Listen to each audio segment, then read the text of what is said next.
ni ujumbe gani uliochukua, au kama unajua ulijifunza nini kutokana na kutumia programu ambayo hukujua hapo awali? Nilijifunza kwamba hasa katika mahali nilipo, katika kundi langu la kidemografia kama mwanamke aliyewahi kuvuta sigara, labda niko katika hatari ndogo, lakini nilishangaa kujua kwamba wanawake wana hatari kubwa ya kupatwa na kiharusi kuliko nilivyokuwa najua. Na pia nilijifunza kwamba mambo mengine yanayoweza kupunguza hatari kama vile msongo wa mawazo na tabia za ulaji zinaweza kuathiri ongezeko la hatari ya kiharusi. Sikujua lolote kati ya hayo hapo awali.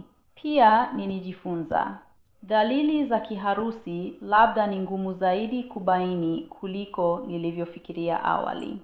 Inaonekana si jambo ambalo ni dhahiri sana kwa mtu. Kwa hivyo kujifunza dalili hizo za kiharusi kumeweza kunisaidia kuweka akilini ikiwa nitakutana na hali hiyo ambapo ama mimi au mtu niliye naye anapata kiharusi.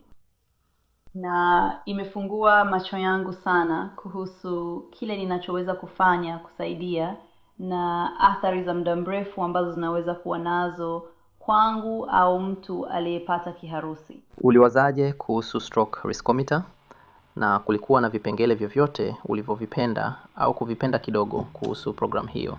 Nilipenda program hiyo kwa sababu ilikuwa rahisi sana kutumia.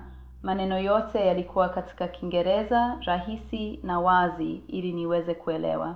Nilipenda kwamba kulikuwa na menu tofauti za kupitia na menu ndogo, kwa hivyo ilifanya mwelekeo wa program kuwa rahisi sana. Nilipenda taarifa zote katika program hiyo.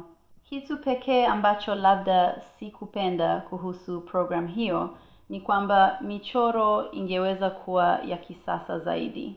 Ilikuwa rahisi sana, ambayo ni nzuri ikiwa unapendelea aina hiyo ya muundo, lakini nadhani ili kulenga labda hadhira ya vijana ingekuwa vizuri kuwa ya kisasa zaidi na ya kuvutia. Lakini mbali na hilo, nilifurahia sana program hiyo kwa sababu ilikuwa na taarifa nyingi na rahisi kutumia. Matokeo ya kutumia program hiyo, kulikuwa na mabadiliko yoyote uliyoyafanya katika shughuli zako au taratibu za afya? Ndiyo, kwa kweli, nilifikiria sana kuhusu tabia zangu za kuvuta sigara. Nilikuwa nikivuta karibu pakiti moja ya sigara kwa wiki, na bila shaka, mbali na athari nyingine mbaya za kuvuta sigara, nilijua jinsi ilivyo mbaya inaweza kuathiri hatari yako ya kiharusi, na niliacha kuvuta sigara Julai 2017. Kwa hivyo, sasa ni karibu mwaka mmoja, na hiyo imekuwa msaada mkubwa kwa afya yangu kwa ujumla. Lakini pia itapunguza hatari yangu ya kiharusi pia.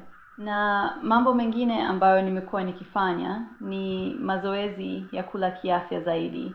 Kwa sababu sikujua jinsi gani inaweza kuwa na athari kubwa kwa hatari yako ya kiharusi pia.